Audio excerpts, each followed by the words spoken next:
Jambu Samba sector के border को पार करके आदिल और उसके साथी कश्मीर वापस आ जाते हैं और अब उस्मान, उमर और आदिल ये सभी लोग कश्मीर पहुंच चुके थे। अब इस टाइम पर हमला होने की तैयारी शुरू हो चुकी थी। एनआईए की चार्जशीट में भी ये बात मेंशन की गई है कि बॉर्डर पार करने वाले ये लोग अपने बैग में मिलिट्री ग्रेड का आरडीएक्स लेकर आ रहे थे, जो ओपन मार्केट में नहीं मिलता है। उमर जब आया था तो वो भी अपने साथ करीब 25 किलो आरडीएक्स लेकर आया था। ये सारा नेटवर्क कश्मीर के अंदर अलग अलग लोकेशन पर फैला हुआ था, जिसे OGW चला रहे थे। ये सारी जानकारियां एनआईए के चार्जशीट में भी दर्ज है। अब बात आती है 30 अक्टूबर 2018 की। इस दिन उस्मान, जो एक स्पाइनर था और मोबाइल की लाइट देखकर अटैक करता था, उसे भारतीय सेना ने मार गिराया। उस्मान की मौत पुलवामा अटैक की योजना के लिए एक बड़ा टर्निंग पॉइंट साबित हुई, जिसने इस हमले को और भी ज्यादा ट्रिगर कर दिया था। मसूद अजहर के दो सबसे इम्पोर्टेंट फैमिली मेंबर तला और उस्मान दोनों को ही मार दिया जाता है। लेकिन जैसे ही मसूद अजहर को ये जानकारी मिलती है तो वो बेहद गुस्से में आ गया और उस दिन उसने उमर को 3 मिनट 49 सेकंड का एक रिकॉर्डेड मैसेज भेजता है। इस वॉइस नोट में उसने साफ कह दिया था कि अब इंतजार नहीं करना है, बदला जल्द से जल्द लेना होगा। इस वॉइस नोट के आधार पर इस पूरे ऑपरेशन को नाम दिया गया था किसास ऑपरेशन। इस ऑपरेशन का मेन पर्पस था बदला लेना। मसूद अजहर उमर से बात करने के बाद अपने सबसे भरोसेमंद बॉडीगार्ड मोहम्मद इस्माइल, जिसे लंबू भाई भी कहते थे, उसको भी कश्मीर भेज देता है और अब इस्माइल भी अपनी पीठ पर 11-12 किलो आरडीएक्स लेकर कश्मीर पहुंच जाता है। मसूद अजहर BBID बेस्ट फिदाई हमला करने के लिए अप्रूवल ले लेता है। वैसे नॉर्मली कश्मीर में घुसने वाले मिलिटेंट्स को आमतौर पर छोटे छोटे अटैक करने के लिए अप्रूवल लेने की जरूरत नहीं होती थी, जैसे गोला फेंकना हो या किसी इंडियन एजेंसी के इन्फॉर्मर को मारना हो, तो इन सबको मारने के लिए अप्रूवल लेने की जरूरत नहीं होती थी। ये मिलिटेंट्स ऑन द स्पॉट छोटे हमले करने के लिए खुद डिसीजन ले सकते थे। लेकिन जब किसी बड़े कॉन्वॉय या मिलिट्री पर अटैक करने की योजना बनाई जाती थी तो जैसे मोहम्मद की लीडरशिप और पाकिस्तान की ISI से परमिशन लेनी पड़ती है। अब जैसे ही इस प्लान का अप्रूवल मिलता है तो कश्मीर में मौजूद सभी लोग BBID बेस्ट फिदाई हमला करने की प्लानिंग में लग जाते हैं और इस पूरे ऑपरेशन को अंजाम देने के लिए आदिल डार को सिलेक्ट किया जाता है। अब इस हमले को एग्जीक्यूट करने के लिए रिसोर्सेस और पैसे की भी जरूरत पड़ रही थी, तो मसूद अजहर ने एलर्ट बैंक और मिजान बैंक के 2 खातों में 10 लाख रुपए जमा करवा देता है, जो फिर हवाला के जरिए उमर के पास पहुंच जाते हैं। लेकिन जांच के दौरान कुछ और लेन देन का भी खुलासा होता है, जिसमें एक चेकबुक और व्हाट्सएप चैट की कॉपी भी मिलती है और इन चैट्स के जरिए पैसे इधर उधर किए गए थे। यह उस व्हाट्सएप चैट की ओरिजिनल कॉपी है जो आप अपनी स्क्रीन पर देख सकते हैं। योजना के अनुसार आदिल को एक कार का यूज करके भारतीय सेना के कॉन्वॉय पर BBID का अटैक करना था और अब इस हमले के लिए जरूरी सामान को इकट्ठा करने में लग जाते हैं। क्योंकि हमला बड़ा करना था, इसलिए POK से धीरे धीरे आरडीएक्स कश्मीर में अलग अलग जगह पर लेकर आ रहे थे। इस हमले के लिए जरूरी सामान इकट्ठा करने में लग जाते हैं क्योंकि हमला बड़ा करना था। अब इस टाइम पर उमर अपने हैंडलर्स को बोल करके सारा सामान एक जगह इकट्ठा करवाना शुरू कर देता है। इसके साथ ही पुलवामा, कुम्मो, अवंतीपुरा और लेथपुरा से सीमेंट माइंस की जेलेटिन स्टिक्स को इकट्ठा करना शुरू कर देते हैं।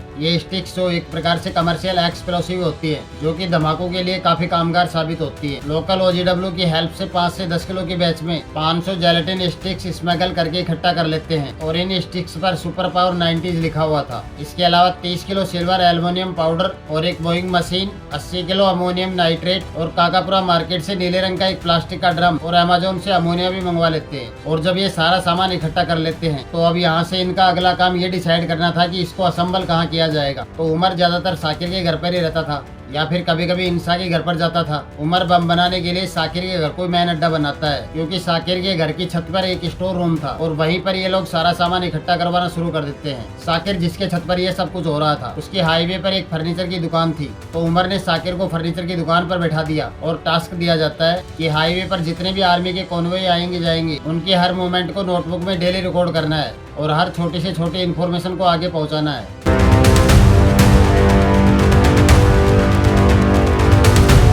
यहाँ से साकिर के लिए एक डेली रूटीन बन गया था। साकिर रोजाना हर एक डिटेल को नोट करता और बीच बीच में अपने स्कूटर से आसपास के एरिया में जाता और वहाँ पर वीडियो बनाता और बहुत ही कम टाइम के अंदर साकिर ने हाईवे के हर मोमेंट को पहचानना सीख लिया था। अब तक उसे पता चल गया था कि ब्लू ट्रक, जिन पर खाकी ट्रैप पुलिस होती है और उनमें लगेज होता है, और ऑफिसर व्हाइट जिप्सी में सफर करते हैं और ब्लू बस में सोल्जर्स ट्रेवल करते हैं। इसके साथ ही जब कोई कॉन्वॉय आने वाला होता है तो आरओपी की टीम पहले आती है। ये इन सभी डिटेल को एक एक करके उमर के पास भेजता था। ऐसे ही एक दिन 27 जनवरी 2019 को साकिर NH 44 की एक लोकेशन की वीडियो उमर के पास भेजता है और उमर को ये लोकेशन पसंद आ जाती है, क्योंकि इसके आसपास खाली सर्विस लेन थी और बैरिकेडिंग भी बहुत कम थी। इसी वजह से किसी भी अनजान कार को हाईवे पर ले जाना बेहद आसान था। तो फिर इस लोकेशन को फिक्स कर दिया जाता है। जब कॉन्वॉय यहाँ से गुजरेगा तो हमला यहीं पर किया जाएगा। दूसरी तरफ जब ये लोग इन सब तैयारियों में लग रहे थे, तब दूसरी तरफ भारतीय इंटेलिजेंस एजेंसियों को लगातार इनपुट मिल रहे थे। सबसे पहला इनपुट 2 जनवरी 2019 को आया था, जिसमें बताया गया कि जैश ए मोहम्मद साउथ कश्मीर में किसास मिशन पर काम कर रहा है और ये जानकारी सेम डे जम्मू और कश्मीर के डायरेक्टर जनरल ऑफ पुलिस और इंस्पेक्टर जनरल ऑफ पुलिस के पास भेज दी गई थी, पर उस दिन कुछ भी एक्शन नहीं होता है। लेकिन फिर दूसरे दिन भारतीय इंटेलिजेंस एजेंसी ने एक रिपोर्ट बनाई जिसका नाम इम्पेडिंग डेंजर रखा गया था और इस रिपोर्ट में ये मेंशन किया गया था कि सीआरपीएफ कैंप पर बड़ा हमला हो सकता है। फिर 4 दिन बाद एक और इनपुट आता है कि लोकल यूथ कुछ आईडी का यूज करके हमला करने वाले हैं। ऐसे फिर 18 जनवरी को भी इनपुट आता है कि 20 आतंकी अवंतीपुरा पहुंच गए हैं और हमला करने की प्लानिंग कर रहे हैं। इसी तरह फिर 21 जनवरी और फिर 24 जनवरी को और यहाँ तक कि जिस दिन हमला होने वाला था उसके एक दिन पहले भी इनपुट आया था। कुल मिलाकर 11 इनपुट रिपोर्ट्स आई थी जिसमें बताया गया था कि कोई बड़ा हमला होने वाला है। आप स्क्रीन पर इसको पॉज करके देख सकते हैं कि इंटेलिजेंस रिपोर्ट में क्या लिखा था, लेकिन कोई भी एक्शन नहीं हो पाया। अब इसके बाद ये सारा मटेरियल तो इकट्ठा कर लिए थे, लेकिन हमले के लिए एक कार की जरूरत भी थी। तो जनवरी के लास्ट वीक में उमर सज्जाद नाम के एक OGW को टास्क देता है कि एक ऐसी कार खरीद कर लेकर आओ जिसमें 2 बड़े कंटेनर फिट हो सके। फिर उसके बाद सज्जाद ने 1,85,000 रुपए में 2011 मॉडल की PL ब्लू इको कार खरीद लेता है जिसका नंबर JK03C186 था। लेकिन अब सज्जाद क्या करता है, कार खरीदने के तुरंत बाद इसका चेसिस नंबर मिटा देता है। जहाँ पर ये सारा असेंबल होना था वो साकिर का घर था और ये कार वहीं पर ले जाकर खड़ी कर देता है। इसके बाद उमर को अपने एक सोर्स से पता चला कि 6 फरवरी 2019 को सीआरपीएफ का एक बड़ा कॉन्वॉय आने वाला है और ये जानकारी मिलने के बाद इन लोगों ने अपना पूरा प्रोसेस और तेज कर दिया। उमर जो अफगानिस्तान के संगीन में BBID बनाने की ट्रेनिंग पहले से ले चुका था और इस पूरे प्रोसेस को असेंबल उमर ही कर रहा था, बाकी लोग उसकी हेल्प कर रहे थे। इसके बाद इन्होंने एक ब्लू कंटेनर और एक ऑरेंज कंटेनर में layer by layer ammonium nitrate, gelatin sticks और अमोनिया पाउडर को कोट करके कंटेनर में ऐड करना शुरू कर दिया और कुल मिलाकर लगभग 200 किलो का एक्सप्लोसिव तैयार किया गया था। उसके बाद उसे तैयार करके 40 किलो ऑरेंज कंटेनर में और 160 किलो ब्लू कंटेनर में डालकर कार की मिडल सीट पर फिट कर देते हैं और इसका मेन स्विच कार के स्टीयरिंग के पास सेट कर देते हैं। अब पूरी कार तैयार हो चुकी थी। अब ये लोग सीआरपीएफ के कॉन्वॉय का एग्जैक्ट डेट का इंतजार कर रहे थे ताकि जैसे ही पता चलेगा उस दिन करेंगे और इस दौरान इन लोगों को किसी भी प्रकार का कोई पछतावा नहीं था और साथ ही काम करते वक्त ये मस्ती मजाक भी करते थे। सिल्वर एल्युमिनियम पाउडर जो तैयार करते समय वो अपने बाल, मुंह और कपड़ों पर लगाकर फोटो वगैरह भी खींचते थे और ये उसके ओरिजिनल फोटो है। जब ये सारा प्रोसेस चल रहा था तब ये आदिल को मेंटली रूप से तैयार कर रहे थे ताकि वो कहीं लास्ट टाइम में पीछे ना हट जाए। हालांकि अगर इस केस में आदिल बैकआउट कर भी जाता तो इन लोगों ने यवार अहमद नजर नाम का एक आदमी था उसको तैयार कर रखे थे।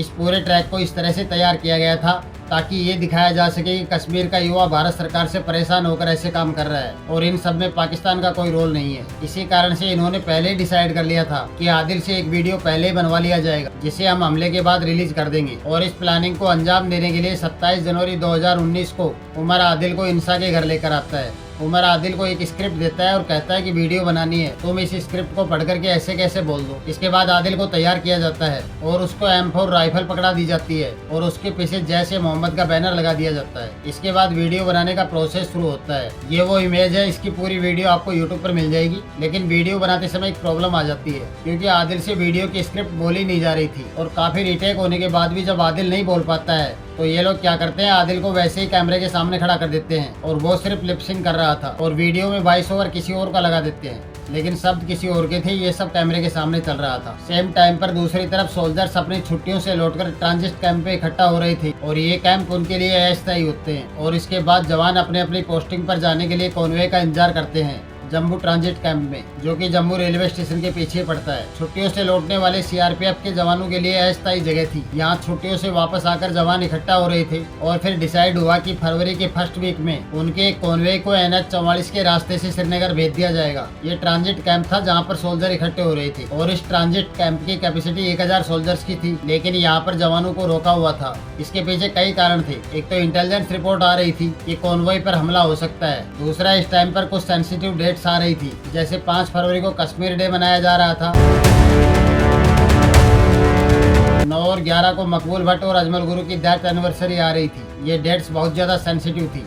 इस दौरान हमला होने के चांसेस ज्यादा थे क्योंकि सोल्जर्स की संख्या जम्मू ट्रांजिट कैंप की कैपेसिटी को पार कर रही थी। इसलिए इनको रोककर ये तय किया जा रहा था कि कॉन्वॉय को किस तारीख को रवाना किया जाए। मल्टीपल मीटिंग्स होने के बाद ये डिसीजन लिया गया कि 6 फरवरी 2019 को सीआरपीएफ के कॉन्वॉय को श्रीनगर भेज दिया जाएगा और ज्यादा इंतजार नहीं किया जाएगा। लेकिन जैसे ही डेट डिसाइड होती है उसके अगले दिन 4 फरवरी 2019 को स्नोफॉल शुरू हो जाती है और उसके अगले दिन 5 फरवरी को भी बर्फबारी लगातार चालू रहती है। लेकिन अब बारिश स्नोफॉल होने की वजह से NH44 44 हाईवे ब्लॉक हो जाता है। इस दौरान 5 फरवरी 2019 को पाकिस्तान के पेशावर में मसूद अजहर एक रैली करता है जिसमें पुलवामा हमले की बात की गई थी और ये वही रास्ता था जिससे सीआरपीएफ का कॉन्वॉय गुजरने वाला था। इन सभी परिस्थितियों को देखते हुए कॉन्वॉय को रोक दिया जाता है। जम्मू ट्रांजिट कैंप में सोल्जर्स की संख्या लगातार बढ़ रही थी। ऐसी सिचुएशन हो रही थी तभी जम्मू और कश्मीर के उस टाइम के गवर्नर सत्यपाल मलिक ने आगे चलकर एक इंटरव्यू में कहा कि उन्होंने भारत सरकार को कहा था कि जवानों को एयरलिफ्ट करा लेते हैं, लेकिन इन्होंने कहा कि सरकार इनकी सुनी नहीं। इसके बाद स्नोफॉल बंद हो जाती है।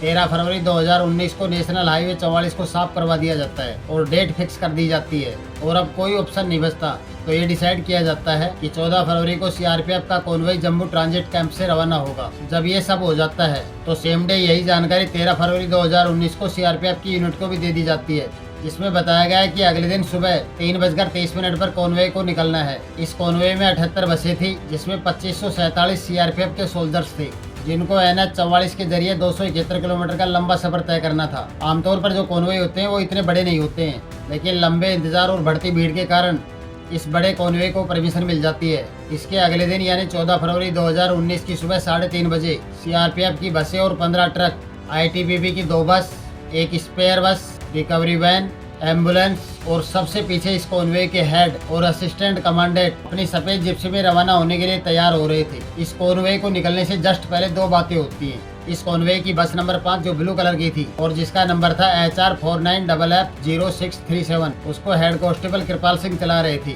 आगे चलकर इसी बस पर अटैक होने वाला था। कृपाल सिंह अपनी बेटी की शादी के लिए पहले से ही छुट्टी के लिए अप्लाई कर रखे थे। कॉन्वॉय को चलने से पहले सब लोग डिस्कस कर रहे थे कि अगर गलती से स्नोफॉल शुरू हो गया तो हेड कांस्टेबल कृपाल सिंह अपनी बेटी की शादी को मिस ना कर दे। ऐसी कंडीशन को देखते हुए उनके साथी जयमाल सिंह ने खुद आगे आकर कहा कि आप अपनी बेटी की शादी का रिस्क मत लो, आपकी जगह बस मैं चला लेता हूँ। कृपाल सिंह के लिए बहुत बड़ी राहत की बात थी। इसके अलावा उसी बस नंबर 5 में अहमदनगर महाराष्ट्र के सीआरपीएफ कांस्टेबल थाका बेलकर भी थे। उनकी भी शादी 10 दिन बाद होने वाली थी, इसलिए इन्होंने भी छुट्टी के लिए पहले से अप्लाई कर रखे थे। कॉन्वॉय के रवाना होने से थोड़ी देर पहले ही उनकी छुट्टी अप्रूव हो जाती है। इस कारण से वो लास्ट टाइम में बस नंबर 5 से उतर जाते हैं। ये एक अनोखा सहयोग ही था कि आगे चलकर इन दोनों की जान बच जाती है इस बस पर होने वाले अटैक में। और अब सीआरपीएफ का कॉन्वॉय निकलने की तैयारी कर चुका था, बस कुछ ही देर में निकलना था। जब भी कॉन्वॉय निकलता है तो उसके निकलने से पहले नियमों के अनुसार एंटी सपोर्टा चेक्स किए जाते हैं, यानी कि जिस रूट पर काफिला निकलता है उसे चेक किया जाता है और ये काम रोड ओपनिंग पार्टी आरोपी के द्वारा किया जाता है।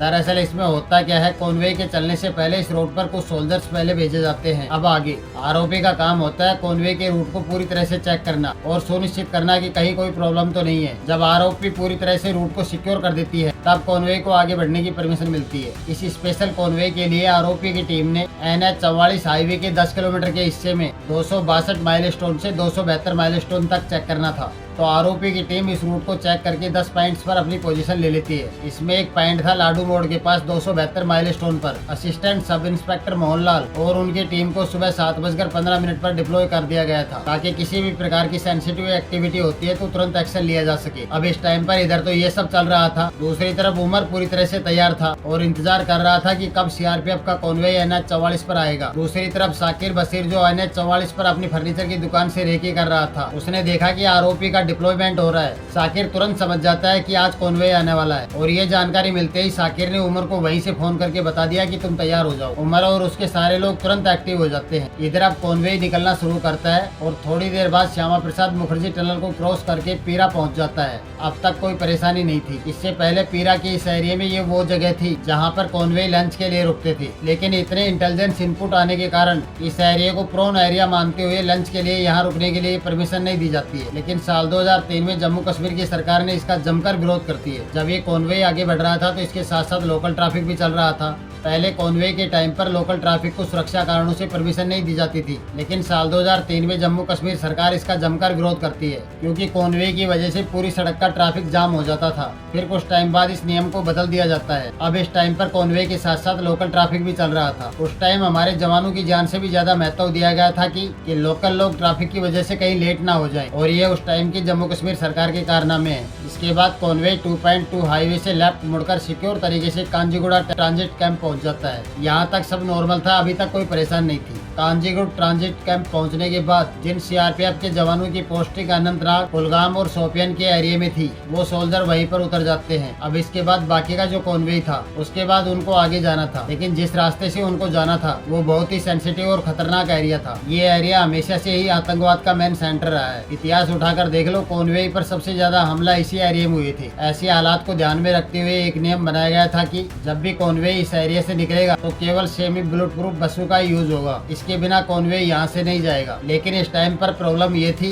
कि सिक्योरिटी पर्पस के लिए मौजूद सेमी बुलेट प्रूफ बसें मात्र 15 ही थी और सोल्जर्स की संख्या काफी ज्यादा थी। ऐसी सिचुएशन में ऑफिसर मजबूर थे कि वो नॉर्मल बसों को आगे चलने की परमिशन देनी पड़ती है। ऐसी सिचुएशन को देखते हुए ऐसा करना जरूरी था। लेकिन अब होता गया, बस नंबर 5 जो बुलेट प्रूफ नहीं थी, कांजीगुट ट्रांजिट कैंप से निकलने के लिए तैयार थी। लेकिन जैसे ही कॉन्वे चलने लगता है तो बस नंबर 5 में बैठे सीआरपीएफ के कांस्टेबल सुरेंद्र यादव को पीछे से उनके दोस्त आवाज मारने लगते हैं। दरअसल वो लोग इनको अपने पास बुला रहे थे। दोस्तों की आवाज सुनकर सुरेंद्र परेशान हो जाते हैं और बस से उतरकर उनके पास चले जाते हैं। लेकिन इनको इस टाइम पर बिल्कुल भी आइडिया नहीं था कि आगे चलकर क्या होने वाला है और उनकी जान बचने वाली है। अब कुछ ऐसा होने वाला था जिससे इतिहास हमेशा के लिए बदलने वाला था और इस बस में बैठे सोल्जर्स इस बात से बिल्कुल अनजान थे, क्योंकि कुछ पलों के बाद बस नंबर 5 तबाह होने वाली थी। सुरेंद्र यादव को उतरने के बाद बस में 39 सोल्जर बचे थे और अब 2:42 पर कॉन्वे कांजीगुट ट्रांजिट कैंप से निकल जाता है और बस के अंदर सब लोग नॉर्मल थे। कोई गाने सुन रहा था, एक सोल्जर्स वीडियो कॉल पर बिजी थे और कुछ आपस में बातचीत कर रहे थे और सेम टाइम पर आरोपी की टीम अपनी योजना के अनुसार अलग अलग पॉइंट से सपोर्ट कर रही थी